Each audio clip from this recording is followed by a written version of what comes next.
Today's webinar is evaluating and assembling a real estate tech stack that delivers the right customer experience, brought to you by Docusign. What we're discussing today is recent technological trends in the industry and how to distill which ones are essential for your business. I'm joined today by Georg Gerstenfeld, Vice President and General Manager of Global Real Estate for Docusign, Victor Lund, Founder and CEO of RE Technology, and Raj Qsar, Principal Owner of the Boutique Real Estate Group. Glad to have all you gents with us today, and you can take it away when you're ready. Excellent. Thank you very much. This is George from Docusign, so I'm going to kick us off, and then I will pass the baton to Victor and Raj as we go through the day today. Just wanted to, so with my role as the global GM for real estate, really my responsibility is to provide the tools to our industry to help try to increase broker and agent success. And really it's everything from the moment that you guys get a lead to the moment that a deed is recorded. Just a little bit of a reminder about who Docusign is. I think folks are probably fairly familiar, but always talk about a few stats. So we've got quite a few users all around the world, 200 million individual users, and about 300,000 companies. On the real estate side, we do almost 3 million, about 3 million real estate transactions a year. So quite a bit of coverage in the industry. And one of the things I love is a friend of mine, one of my favorite Docusign stories, my friend Tom is a agent here in Northern California, and he's a huge tennis fan and likes to be able to go to Roland Garros for the French Open for a month every year and plays tennis in Palm Springs once for about a month every year as well. And so he's able to keep his business going because of Docusign. It's been a sort of transformative experience in his life. But that being said, the real estate transaction has really remained unchanged for a long time. So as much as we think it's a great experience for agents and brokers to be able to have documents signed and signed quickly around the world, if we think about the transaction, the core components of it have really been the same for years and years and years.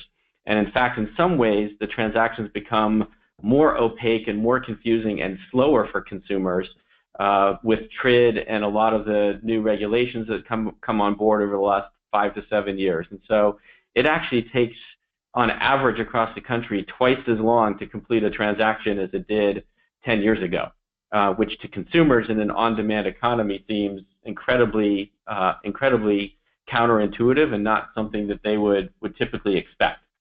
And one of the things I like to use as an example of why we need to think about transforming the transaction and doing something different is I like to think about NCR. I don't know if folks are familiar with this company. It's the National Cash Register Company. And they've been around since the late 1800s, so they're now entering their third century in which they're in business. And they've moved from cash registers to electronic cash registers to computers. And what a lot of folks don't know is today they're the #1 provider for ATMs and airline kiosks. And they've been able to transform themselves as a company through the centuries and through the technology changes to survive in the industry. And I think that's something that as a real estate industry, there's an opportunity for us to take a lesson in how we transform the transaction and that we take ownership of that as opposed to letting somebody like Open Door or Zillow Instant Offers or some of the new companies that are out there that are trying to take control of the transaction. Instead of them coming in and potentially disrupting brokers, giving brokers an opportunity to really be that transformative experience for their buyers and sellers. And one of the ways that we look at that is thinking about the complexity in the transaction today. And everybody, I think, on this webinar is familiar. There's a lot of people involved in our real estate transactions.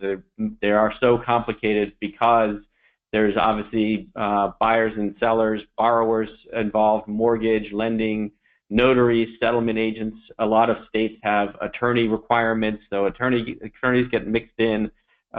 There's a huge number of people that touch this transaction from the moment you get a lead to the moment that deed is recorded. And then there's a lot of process associated with that. And everybody has their own process within their brokerage, within the lending institution, within the title and settlement company. Those processes are very different from place to place, and everybody's kind of got their own workflow within that. And then they've each got systems And this is really the big piece of what we want to talk to you about, and in particular, Victor and Raj are going to talk you through, how they think about how to reconcile all of these disparate systems that today are individual and don't talk to each other. And these systems don't share data back and forth. Everything gets sort of trapped within any one particular data system, and within any one of these, you have any number of vendors from whom you can choose. And so this is a large part of what drives the complexity of the real estate transaction today. And from our view at Docusign, we've been very focused on what we call lead to close. And lead to close is truly achievable today. I think it's something that we have talked about in this industry for 15 years or more, and the technology has finally caught up to, I think, the vision of what people have had of what they'd like to see from transaction management and driving a lead to close opportunity. And the people in the industry, I think, are also ready. Consumers are certainly ready. When you look at smartphone adoption, online banking adoption levels, the use of on-demand services, the introduction of smart home devices like Nest and that sort of thing, you can see that people are adopting technology in a way that they haven't done before. And so we've got the people ready to accept the technology is there, and what we've done with our Docusign transaction room is created an environment where all these people can come together and collaborate in the same interface in our transaction room, so that each member of the process can see the documents and their tasks that are associated with them, but are private from everybody else. So nobody sees each other's documents, but everybody's working in the same transaction and in the same space. And that's fully integrated with our e-signature product and something new that we've launched over the last year, which is our digital closing product. And with digital closing, you'll be able to notarize electronically, file an electronic note for the mortgage that gets accepted by Fannie and Freddie Mac, and all of that gets vaulted electronically as well. So this entire transaction, from the moment you start to the moment the deed gets recorded, remains paperless the entire time, and there's no piece of that transaction where you have to do what we call papering out. Every one of these functions here can be done electronically now through our transaction room in conjunction with our digital closing and our e-signature product. And the thing that really ties all of that together are what we call our API connectors. So APIs are essentially a set of plumbing tools, to use a highly technical software term, that allow different software applications to talk to each other and exchange data between each other. And so we have built a very, very robust set of API connectors through our transaction room to be able to allow all of these different software systems to talk to each other and pass data back and forth. So now you can take your CRM and a lead, and as soon as that lead has converted into, it's going to be a transaction, you can populate all of that lead data into your transaction room now. And once that data is in the transaction room, it can auto-populate all the forms, so you don't have to hand key all of that data, or your agents don't have to hand key all that data into the form. And you can pass that data into Lone Wolf or Profit Power or any of your accounting systems, so now you can actually forecast where in your process, which deals are in which stage of the process, which deals have closed, and also simplify the commission tracking and commission payment process for your agents. And then all of that data can get passed into the mortgage experience, into your loan origination and title production systems. If you have your own mortgage business, you can connect that within that. A lot of folks in our industry use Encompass by Ellie Mae. Or the lender, you can invite that lender into the transaction room, and they'll be able to pull that data with your permission into their files. All of this is done fully under your control as a broker, and only with your permission as a broker, and only for your brokerage's use of that data to make it the best possible experience for you, your agents, your buyers, and your sellers.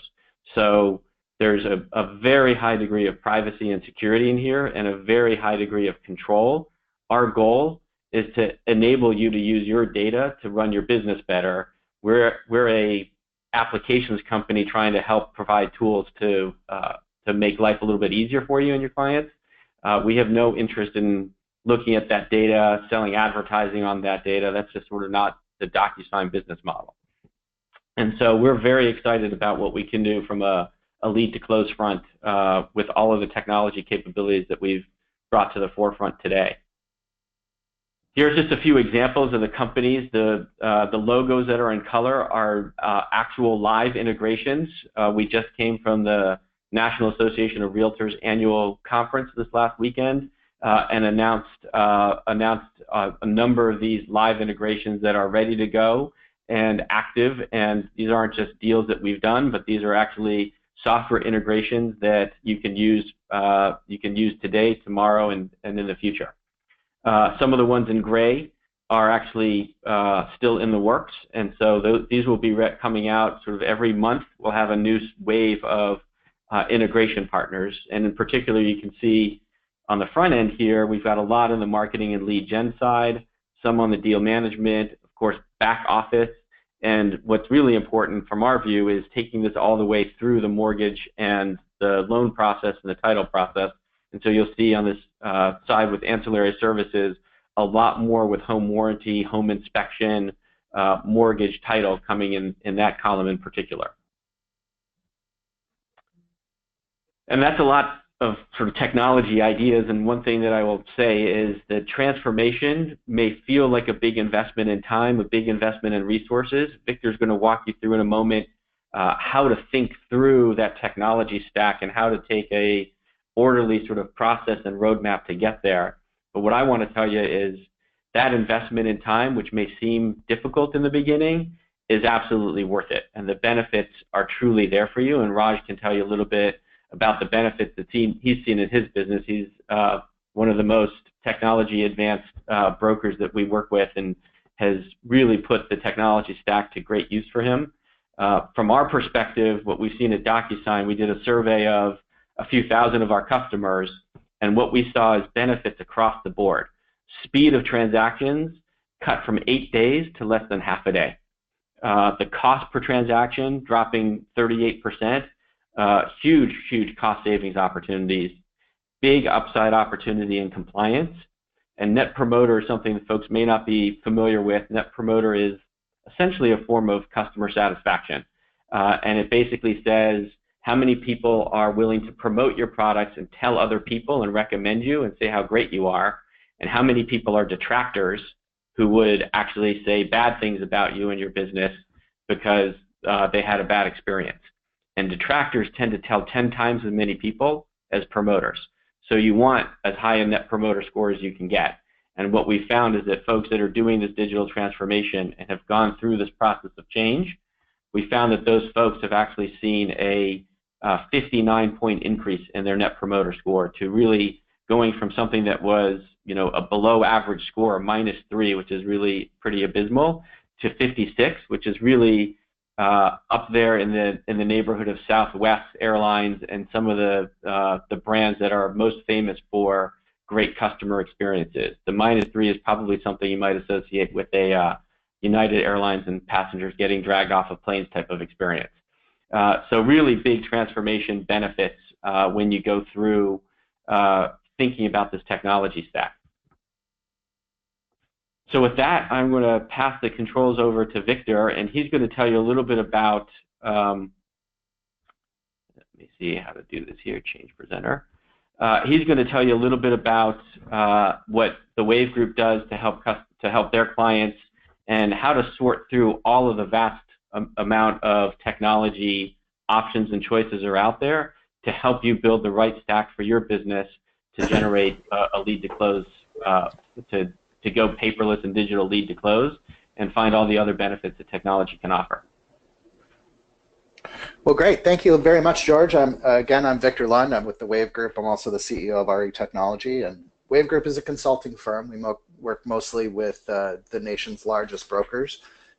They typically have a lot of enterprise products in their business, and we help them map out their strategy for how they all work together and what are the best-in-class products that they can use to deliver services to their agents, who in turn support consumers. So we've been doing this type of work for companies who are members of the Realty Alliance, the largest 85 firms, for about a decade. Similarly, we do quite a bit of work with some of the networks and franchises like Leading RE and some of the other franchise organizations. And our specialty is really in enterprise. So our firm started out working with MLSs to help them develop a seamless set of products and services that agents can use in that environment. And from that, we borrowed the experience of being able to prop up systems for, not just a few agents, but thousands or tens of thousands of agents. So it kind of put us in a pretty unique position. A lot of what we do starts with strategy, so we're trying to understand what the brokerage firm or franchise is trying to accomplish. And moreover than not, today's primary leading strategy is a lead to close strategy. So how do I get my systems to talk to each other? How can we make the customer experience across a variety of applications seamless so they don't have to remember all kinds of logins and the agent doesn't have to log into multiple applications in order to take care of their customer? So I'll just start with a little background on the vendor technology selection. I think one of the things that George pointed out is that a lot of brokerages today are beginning to look at their tech stack and not only looking at the application itself, but beginning to try and understand how that application is going to integrate with other applications in their business. So as you're moving this customer, you certainly want them to have that seamless experience, but the requirement there is that technology solutions talk to each other. And I know that Docusign has done a really good job at creating integrations that allow that customer record and all the notes and experience with that customer to transform itself from application to application without being re-entered. And we're going to talk a little bit about that when we talk about the live example when we look at Raj. We start our process with trying to understand where leads come from. I think, for the most part, brokerages see their leads coming from 3 different primary places online. One is listing syndication, the other is their IDX sites, and the third is emerging very quickly. It's actually social media. Obviously, you're still getting offline leads. Sign calls, in my opinion, are still some of the best sources of leads. You get far more sign calls and inquiries that way than you would ever get in any other method. But when you're thinking about a lead to close experience, you have to say, first and foremost, well, where do leads come from and how do I optimize those leads and what are my lead to close ratios and things like that. So certainly integrating with all of your lead sources is a key first step. There's a lot that happens in the transaction, and we're going to go through a variety of applications that are used by real estate agents when they move that customer from lead into some kind of transaction. We did some research with Weichert. They're one of the largest lead generation brokerages on the planet, and one of the things that we tried to address with them is how long does it actually take most leads to close? And surprisingly enough, the answer was somewhere north of 230 days. So when you start to average that out, you recognize that there's a bunch of leads that never go anywhere. They never close. They're just dead leads. Contrasting with people who happen to contact you that are ready to go and see houses tomorrow. But when you think holistically about it, you have to understand that the systems that are being used in your brokers are systems that have to maintain that relationship for hundreds of days, not just for a very quick turn into a transaction. And you have to nurture those leads, and we're going to talk a lot about what happens with that. But I do commend what Docusign has done to integrate their application into a variety of those systems. So when we think about systems integration, we try to survey all of the applications that are used in a brokerage. And one of the profound lessons that we learned a number of years ago is that when we ask a brokerage firm, what are all the tools that you use in your business?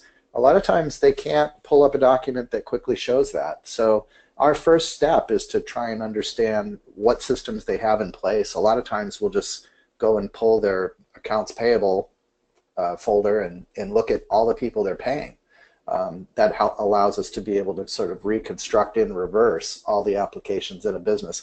You'd be surprised at the number of applications brokers are paying for that are no longer used or haven't been deployed or things like that. So it's always good hygiene to go about the process of just making sure to double check all the stuff you're paying for.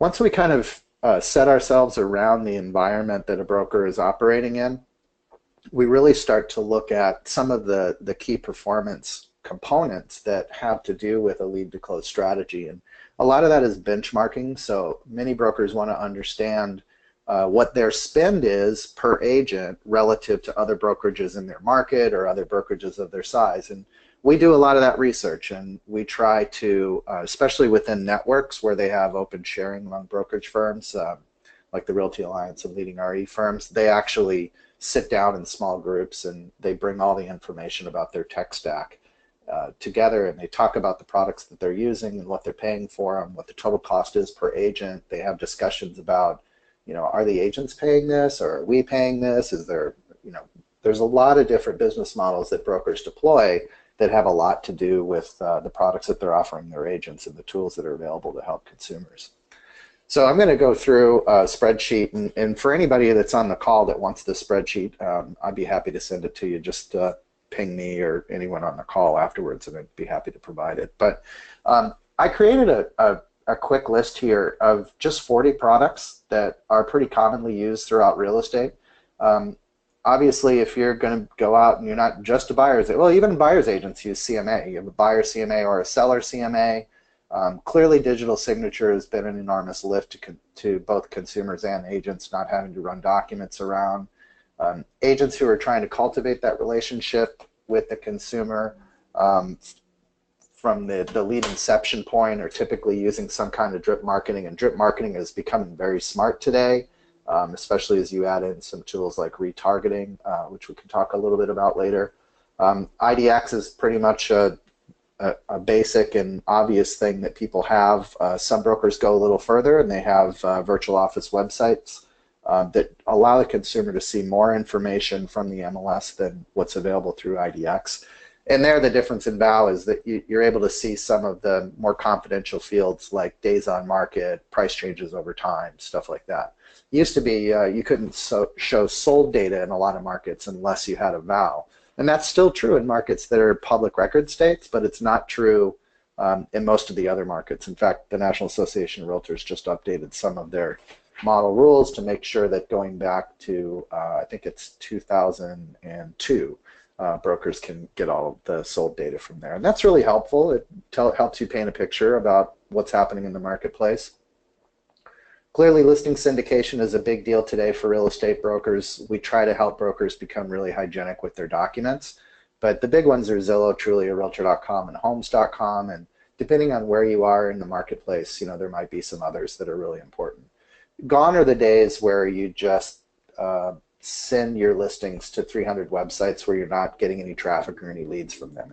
And it's probably a good idea to be careful with where you send them. Mobile apps have obviously grown tremendously in real estate. We find that not only do brokers have apps that allow consumers to search through an app, but they've moved most of their websites over to mobile responsive websites. But now you see applications like Docusign as an example, where Docusign has a mobile app. So keeping track of all those mobile apps that you use in your business and onboarding agents and making sure that they're downloading and authenticating their accounts with the mobile apps is a really important part of what we do. Social media has really taken off. I list here Facebook, Twitter, Instagram, and Snapchat. And I think depending on the style of marketing that you do as a broker, which ones you use and how you use them and how effective they are is really going to determine your strategy there.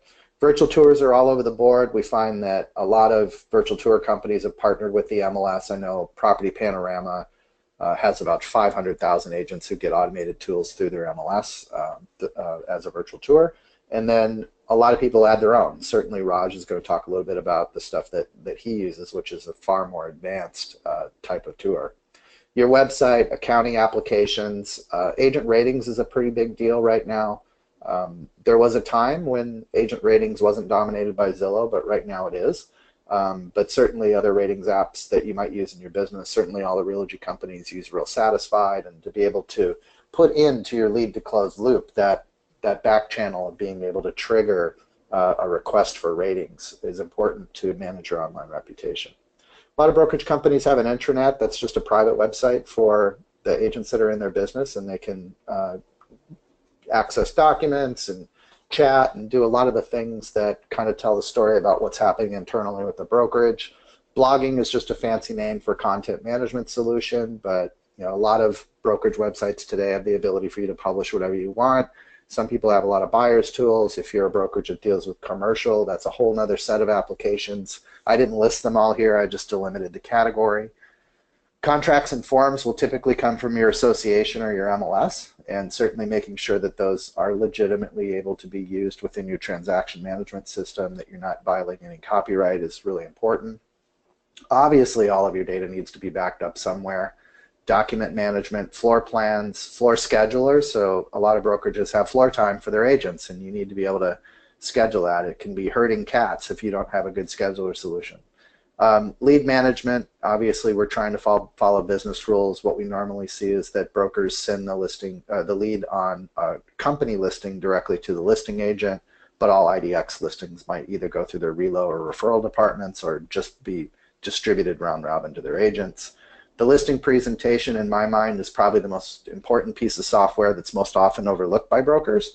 We see far too many just using the CMA system that might be offered by their MLS and not actually telling the story of the brokerage and telling the story of the agent, which are components to that listing presentation that really make a difference other than the data that comes from the MLS. Your lockboxes today are becoming smart lockboxes. There's a lot more of an application there than a lot of people imagine. A lot of mobile apps for lockboxes that allow you to pull reports for the number of showings you did on a property, and you can take that report and tie it right into your CMA and automatically notify your consumer about all of the showings that you've done.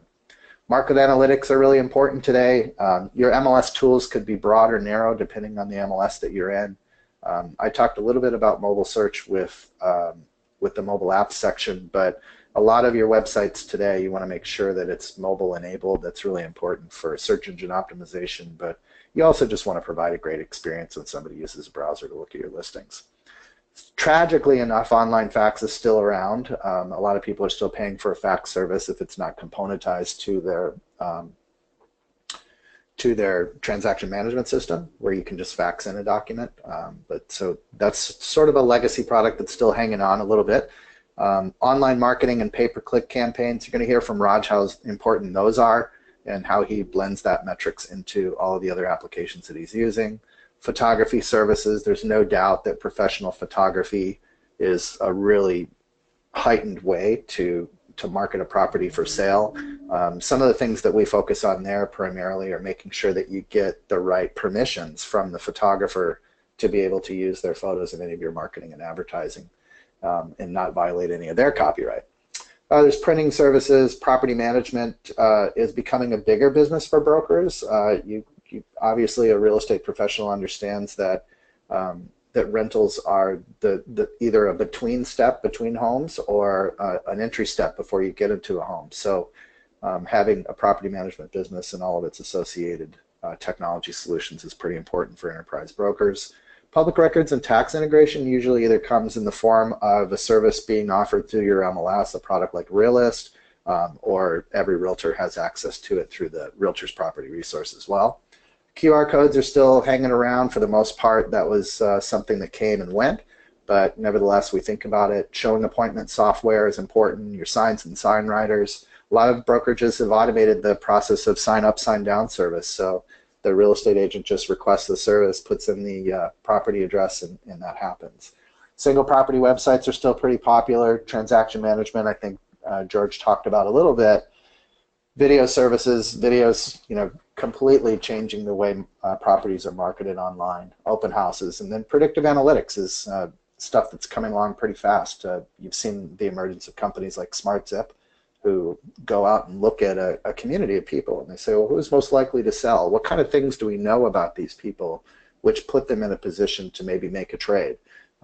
Obviously, some of the things that are obvious, like divorces, typically trigger home sales. But if you have a customer that's upside down, has very little equity, has moved in the last 2 years, that's probably not a customer that you're going to want to target and prospect. So that's sort of the ecosystem here. In just a second, we're going to talk to Raj about his ecosystem. But when you level set around all the tools that are used in your business, you might be pretty astonished to see the number of products and product categories that you're supporting. And you might be surprised to see exactly how much you're spending. It's significantly more than you might imagine. So the spreadsheet that I'm about to show you has some pretty basic information that's all compiled in one site. We like to know, obviously, who the company name is. As George talked about, these API connectors are really important. So if companies publish an API, an application programming interface, it allows another company to just look at the documentation and begin to move data back and forth between their applications. So that's one of the things that we've started to collect now, and it could be a difference maker in the products that you choose. Obviously, having all the contact information for your vendors is really important, when the contract start dates are and when the renewal dates are. We often find that renewal dates come and go without brokers really spending a lot of time deciding about whether or not that's a product they want to maintain in their business. A lot of brokers kind of fall down on doing agent satisfaction studies to make sure that they're happy with the products they have. They're not necessarily tracking all the user adoption for all the products and services they have. So that kind of stuff is pretty contextualized and pretty important to keep track of in your brokerage. So I just want to show now real quickly how this manifests itself into a worksheet that we put together and go through with our customers. Some of the things that I omitted on this is I usually like to have the admin username and password here, but for these purposes I didn't display that. But we put the category of products down the side. The answers here are what Raj is going to go through next, but as you can see, we just like the category and then some of these names of billing contacts, contract start dates. It's always the best practice to take your contract end dates and then roll those back into your calendar. So if you know that January 1st your contract ends and you have 30 days to let them know whether you want to continue, you may want to start the vetting process 60 to 90 days beforehand, but certainly put a note in your calendar to cancel that contract should you not continue to renew. So Raj, are you with us? Hi, Victor. Yes, I am. Excellent. So I went pretty fast there. I hope that all made sense, but I wonder if you can just start us off by telling a little bit about your company and where you guys operate, the size of your business, and those types of things before we dive into the details on the products and services you offer. Yeah, of course. That sounds great. Well, first of all, thanks so much to George at Docusign, Victor, yourself with the Wav Group, and Inman News team for having me on the call today. My name is Raj Qsar, and I'm founder and owner of the Real Estate Group, and we literally are a boutique real estate brokerage based and born right here in Orange County, California. So that little piece of heaven between Los Angeles and San Diego. We're also super, super passionate, and we founded our company based on technology, social media, and creative design, and putting all that together and doing things just a little bit differently, in our opinion. So we sell homes anywhere in Orange County and surrounding areas, price points ranging from the low end 500,000 or so, all the way to luxury multi-million-dollar properties. We have heavily focused on all the things I just mentioned, and have a lot of fun doing it at the same time. And how many agents do you have? We have about 40 agents or so and a staff of about 10. And then is that one office or two offices? Right, so we have two offices, one in the little city of Corona del Mar within Newport Beach, right on the coast of Orange County. We also have an office in the city of Brea, which is in the northern part of Orange County. So two offices, 40 agents, 10 staff. And you guys as a boutique, you've really focused on massive production per agent in your company, like you probably in an uncommon way. Like your total unit volume and dollar volume is what, somewhere between 300 and 400 million? Yeah, on the lower end of that scale, but yeah, so we do about on a slow year 125, 130 transactions. On a busy year, a couple hundred transactions. Average price point right around 1.5 million. Excellent. So one of the things that that you exposed me to, which I think was pretty different than what we see at a lot of brokerages, is that you actually use your content management solution as the center point or the hub of all your technology products, right? Yeah. So on the prep call yesterday, I was saying how things have dramatically changed in the world of technology over the last 5 to 10 years. Back when I started as a single agent, my one thing I wanted to do was get a website. I had no idea what the website would do, but I knew I just needed a website. I had no idea. But then as technology started to progress, and we're talking about today like APIs and open platforms, things started connecting to your website. So all the real estate portals, social media, lead gen, all that kind of stuff was connecting, but we started getting an overwhelming amount of contacts and data, and the website wasn't the place to do that at the time. And so we needed to find a solution. And we went through a handful of CRMs at the time, not knowing really what a CRM totally was, to be completely honest with you, but knowing that we needed one. And we needed a place to manage the data, because the data was honestly where the dollars were. That was the long-term play for us, was the data and the contacts that we had that were reaching out to us or reaching out to them through ads and digital and print and all that kind of stuff. So I think it's flip-flopped over the last few years. Now kind of the hub of everything is basically our CRM, and everything is pointing into our CRM. And so the customer record itself is the epicenter of everything that you do. And that customer record's also connected to your email and to your calendar and to your task list. I think you guys are using Gmail, right? Yeah, that's exactly right. So, and the neat thing about that is with an email address or with a phone number, we're able to tell a lot about a contact. So if that's the same email they use on social media, we can quickly see what they do for a job on their Facebook profile, their LinkedIn profile, what their last tweet was, or their last Instagram post. With a phone number, we could find out a lot about them as well, like where they live, and it's really, really different now.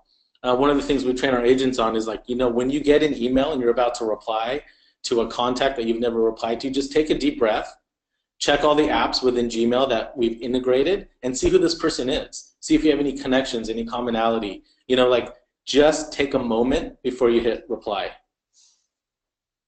And have you created workflows around that? So when a new customer lead comes in, you not only check to make sure they either are or are not in your database, but then the agents build out a profile of that user, and then that profile is used by all the other applications in your business because they're all connected to Gmail?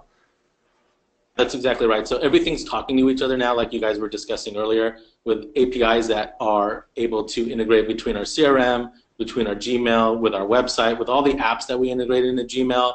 Through all the real estate portals, we could really tell a lot and create workflows specific if it's client or current, if it's a buyer, if it's a seller. If the lead specifically came from, say, Zillow or Realtor.com, there's different workflows in a different language that you're able to speak depending on where the lead came from.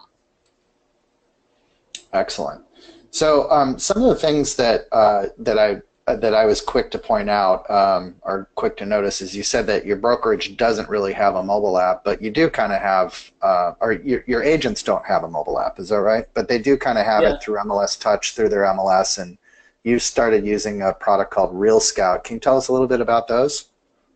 Yeah, sure thing. So in my personal opinion, I didn't need, because I'm still a selling agent as well, I don't need my own personal app that says Raj on it. Really, I mean, someone could take our website and save it to their home screen on their phone, and it's completely mobile friendly. You can register, you can receive email alerts, you can get listing alerts, you can do anything you want. But to build out a system like that and to compete against real estate portals just wasn't in my interest, and it wasn't my passion to do that. So come along things like MLS Touch or Real Scout, which are mobile friendly, and our agents with MLS Touch are able to brand that, send listing alerts to the client if they need to, look at showing instructions and commission payouts. It's a great app for that. It's the only app I use when I'm out in the field. But our clients are super integrated into Real Scout. So Real Scout is a great listing alert system that integrates with our CRM and integrates with the real estate portal. It works really well and speaks in a natural language, which increases our engagement with our clients. So what we basically saw is instead of buyers getting listing alerts from the MLS or from our IDX platform, they were responding in a much higher rate through the messages they were receiving from Real Scout. Excellent. So one of the things that you're doing with social media, which I think is really fascinating, is retargeting, and that's something that's known by a few people, but not well understood by many. Can you talk about what retargeting is and how that works into your social media strategy and your online advertising strategy? Sure thing, I'd be happy to, Victor. So the thing with retargeting, and when I'm sitting at that kitchen table and speaking to a seller and saying, this is what we're going to do with your home, one of the things I just simply point out is, have you ever shopped for a pair of shoes at Nordstrom? Online on Nordstrom.com.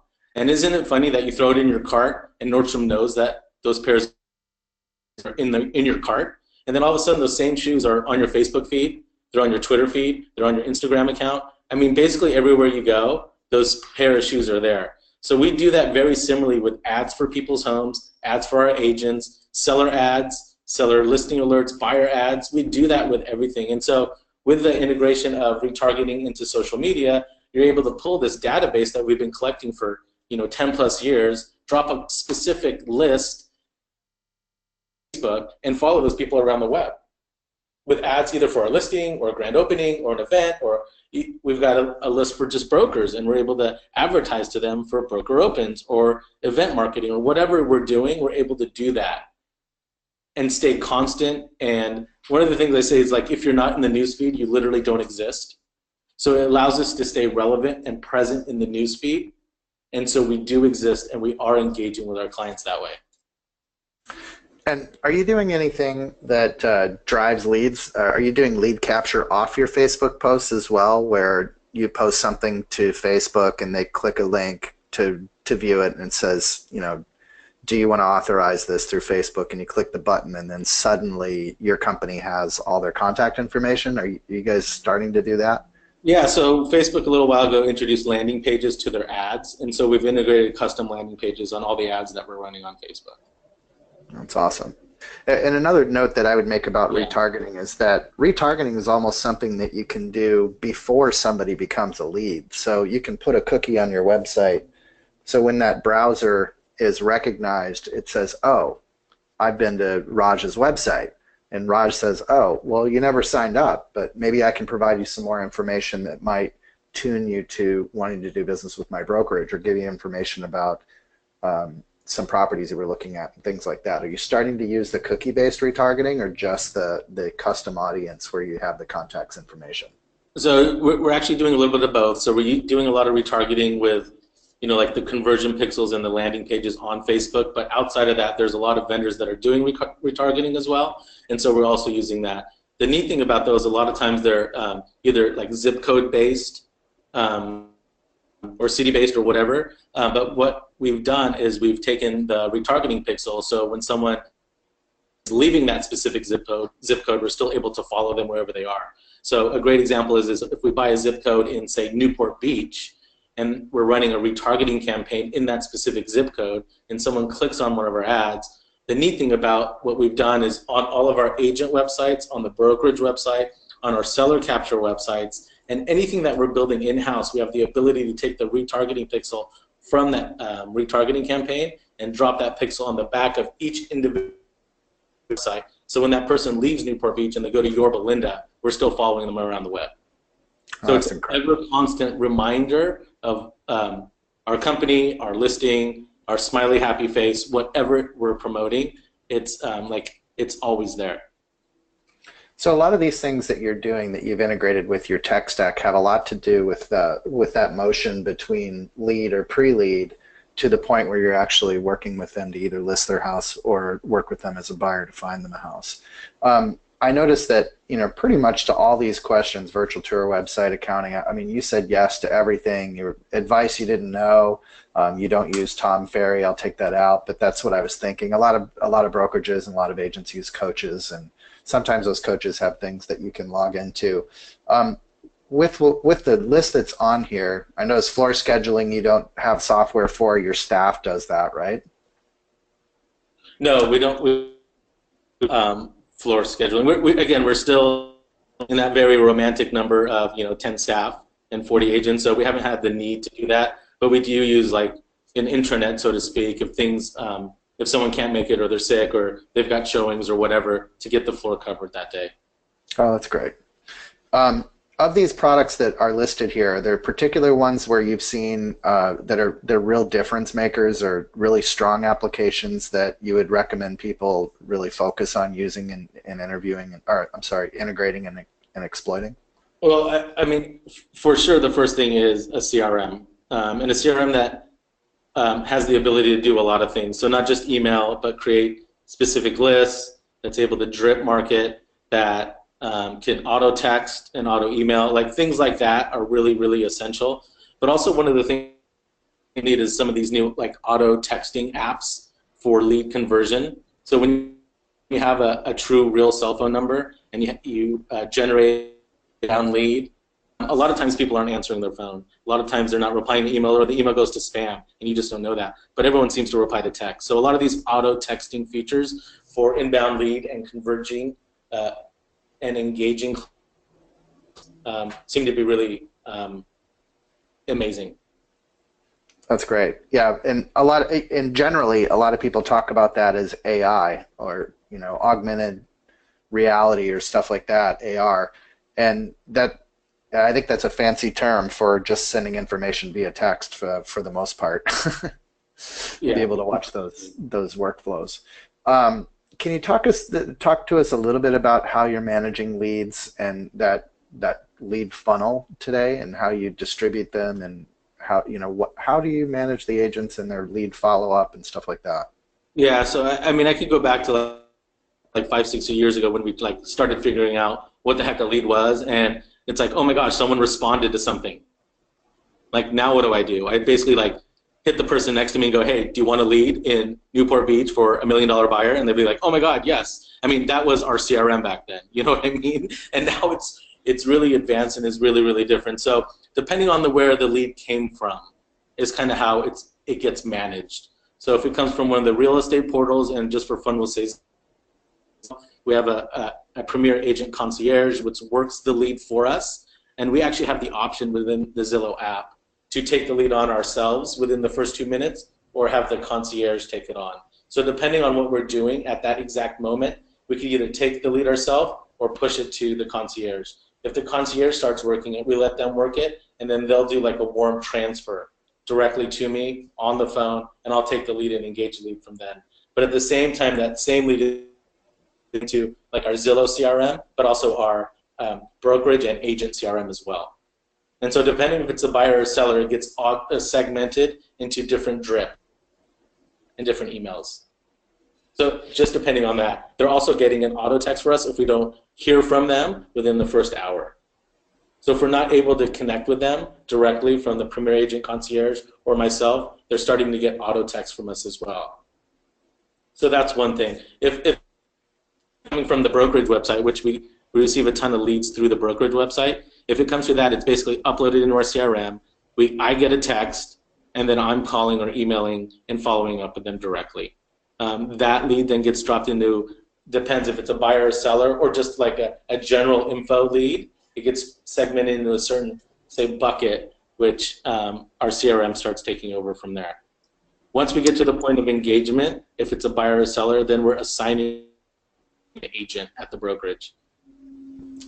Great. Well, we have a few that more lead minutes. Is then transferred from yeah, I was just going to say, then that lead is transferred. Once we hand it to an agent, it's transferred from the agent or from the brokerage to the agent into their CRM. So now they can see every single contact and every single touch that the brokerage has had with that lead. Can you in the last few minutes that we have here, can you just talk a little bit about your transaction management workflow and how you guys handle that? Yeah, so I mean, we use Docusign and Docusign transaction rooms at our brokerage. We've been a long-time partner with them, really from the very beginning. And so our staff is completely trained on transaction rooms, and so everyone in the transaction is invited into the room at the beginning. Specific things are shared with specific people, but also through like our escrow company as well is now on Docusign and Docusign transaction room as well. So everyone in the escrow process is involved there as well. Do you find that to be easier? I mean, I know that a lot of the banks will appreciate DocuSign, but not a lot of the other digital signature applications. Are you finding that just the flow of using transactions is better because of the vendor that you chose? Yeah, I believe so. We haven't had any major issues. A lot of people are using different platforms, and so it gets a little complicated if the buy side is using one thing, the sell side is using one thing, and the escrow is using their own software. Title and the lender is using their own. So it gets a little complicated sometimes, but for the most part, especially for management of the transaction long-term for our clients, our own clients, it's very, very helpful. Like we had someone yesterday call up and say, hey, I can't find my login for transaction rooms. I need all my paperwork. Can you send that over? And our transaction coordinators are able to email that to them directly, and they have all their stuff from the transaction we were in 2 years ago. What a tremendous time saver. I noticed that you're not doing any digital farming like SmartZip or any of the predictive analytics or anything like that. Do you think that that's a technology that is going to have strong legs in our industry, or is that something you just haven't sampled, or is that something you tried and didn't have success with? What's your feeling there? Yeah, no, we haven't tried it. We've definitely spoken to a few of those companies out there. We just haven't integrated it into our tech stack, so to speak, but I definitely think there's a place for it long term. Cool. Well, with that, I think we have about 10 minutes left. We can do some Q&A. So I can stop sharing my screen, and we'll give it back to Devin at In the News. All right, thanks very much. And if anybody is out there listening and you have questions, feel free to go ahead and type them in at this point. We'll get everything started with this one. How do you get more information from phone numbers? Do you use Redx or something like it? That's probably a Raj question. There's a bunch of apps out there that are able to gather information from phone numbers. So I would suggest just Googling that, kind of like you can from email addresses. There's ways to do that as well with phone numbers. All right, very good. Next question is also for Raj. What CRM are you using? Got it. So we have two CRMs that we're currently using. All the agents are on the enterprise level of contactually, so they're able to see and share content if they want to, and see and share transactions if they want to. The brokerage is on a CRM called Chime, C-H-I-M-E. Very good. Let's see here. How do you prioritize which technologies to integrate once you have them all lined up? Is that for Raj again? I mean, I'm happy to answer that. I think it really depends on what you want to integrate. Goal of the brokerage is. A lot of brokerages work very differently, so I could pull it apart at a 10,000-foot level and figure out, like, are you a brokerage that's going to generate leads for your agents or not? That's number one. Number two, are you a brokerage that has years and years of contacts and data, and you need to figure out where you want to put those contacts and data, and are you going to start talking to those contacts and data again? So I think depending on that, and then are you going to integrate Docusign into all of this? Are you on Gmail? Like, all that stuff is super essential. I think if you're not on Gmail, then you need to start over, basically, because it wouldn't make sense for me personally. So this is George. I might jump in and just build on that a little bit. And Raj kind of hit on it. And I'm sure Victor has a point of view on this as well, since he consults and advises so many brokerages. But from our view, pick a pain point for your brokerage and start with one thing, right? It can be overwhelming to try to do this entire technology stack. And Raj has built this business over years and built the stack over years. And so it's helpful to know sort of what the end state is that you want to be as a technology-driven broker, and sort of to use this. Raj is a great role model for this, but pick a particular pain point. Like Raj said, maybe it's leads and lead conversion. Maybe you're seeing a lot of deals falling through at the last minute because of a missed inspection or missed deadlines in the contract process. So and transaction management could help with that. Maybe there's some pain points around the commissions that, again, integrating transaction management with your back office solution could help. So I'd suggest find that one thing to get started, and just get started with that area and sort of get that up and running, and then pick sort of the next and the next, and you'll get some momentum behind the full stack.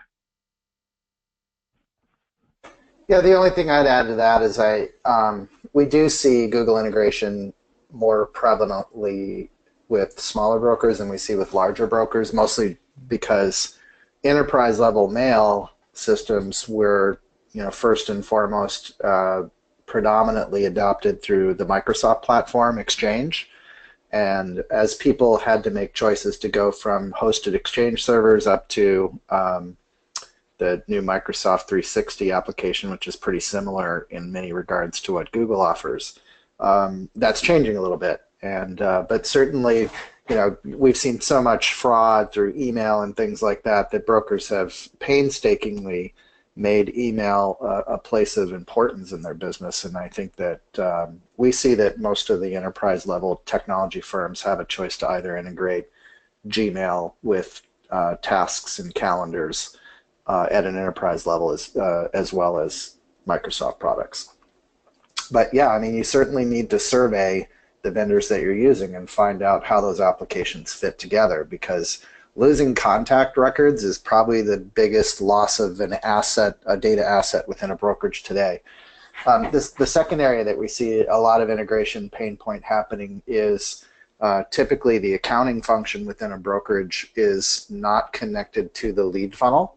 So it's very difficult to forecast revenues when you don't see the likelihood of deals closing within a particular period of time. So, a lot of brokers will just open up their lead funnel and look at that and then kind of swag what their anticipated revenues are going to be, but more sophisticated brokers are doing full-on integrations where Docusign would just connect directly to Lone Wolf, and you could see those deals as they come through and when they're likely to close and things like that. And that has really made a big difference for revenue forecasting of brokers. All right, great. And we have time for just a few more questions here. Another question for Raj. Where do you find your best lead generation, and do you really find that it takes north of 200 days to convert it to a sale? Oh, that's like the million-dollar question. For us, we've seen, honestly, like I said on the prep call yesterday, for us it's word of mouth and referrals. I mean, it literally has been referrals. But when you talk about digital marketing and online leads, social media, and the data you have within the listings itself and how you present that has really been like a win-win for us. Amazing photography, post-production on all our photos, really high production value video, killer 3D tours, floor plans, like that kind of stuff, and then pushing that socially, boosting ads, running targeted campaigns to specific areas, whether you're doing an open house or an event, that in itself has been absolutely amazing for us. And we're also quite busy on Zillow as well. Yeah, we've kind of seen the same thing. Zillow is probably tops in of syndication sites or online advertising sites. They're tops in generating the most volume of leads, especially since you're combining Zillow and Trulia leads into one platform. But we're finding lead to close quality much higher at Realtor.com and Homes.com. So you have fewer of them, but they're more likely to close. I'm not exactly sure why that's the case. Maybe it's just the nature of Zillow.com itself, where people go and look at their house, they look at their value, or they look at a friend or neighbor's house and have some questions about that with, maybe less interest in selling or buying. And in terms of social media, that's, we're working with Facebook right now, and we help them with their go-to-market strategy in real estate. And one of the things that people don't really understand is that Facebook is actually generating more revenue from the real estate industry than Zillow is. And it's kind of a surprising thing, but they've made advertising online so easy, and they've allowed people to be hyper-focused with the people they advertise to. And I think drawing back not only to what Raj experienced in his business, where 75% is repeat and referrals, but just overall, the NAR data shows that 80% of a broker's business comes from repeat and referral. And I think those two things go hand in hand. Probably the reason why Raj is a little more successful with bringing on new customers is directly related to their focus on it as a company and their understanding of how to generate leads outside of that referral network and just the 20% that come in over the transom. But that's generally what we're seeing, is that sphere marketing and staying in touch with your customer for life and making sure that the contact information that you're putting in your CRM and the drip marketing to stay in front of that customer to make sure they understand you've never forgotten about them are the things that will catapult a company's business forward more quickly than listing syndication or online advertising or any other impact. All right, great, and I think we have time for just one more question here. So speaking of using and integrating Google Apps, what specific services do you use, and how do you tie them together for the brokerage, your agents, and transactions, etc.? Okay, so this is Raj. So there's a lot of, one of the reasons we use the G Suite products is you're able to integrate so much into Gmail. So many apps are able to integrate. Like Docusign has a great Chrome extension that you can get a document, a PDF into your Gmail. You could literally hit the extension, open up Docusign, and sign within Gmail and send it right off. So that's one great thing. There's other apps that you're able to drop in. Like a great example is Rapportive, Rapportive. Rapportive is a Gmail Chrome extension where every time you get an email from someone, you basically know who they are. If that email is anything that matches any online profile, you're able to see where they work, their phone number, basically where they live, if they're connected on Facebook with that, Twitter, LinkedIn, Pinterest, anything they've connected, you're able to see that. You're not able to do that with a lot of the other products. And so those are two great examples of what you're able to do. Our CRM has a Gmail app as well. So we're able to drop contacts directly into a specific workflow directly from Gmail without even going into our CRM.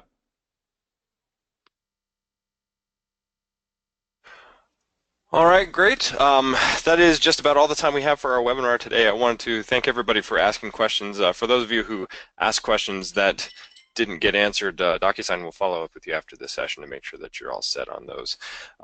Just a reminder that we did record the webinar today, and you'll receive a link to the recording by email later this afternoon. And I do want to thank our presenters, George, Victor, and Raj, for being here today, and of course Docusign for making this webinar possible. Find out more about them and all that they do at docusign.com. And thank you again to you, the audience, for spending some of your Tuesday with us. We definitely appreciate your participation in the webinar and taking time out of your day to learn a little bit. We will see you next time. Thank you. Thank you. Thanks, everyone.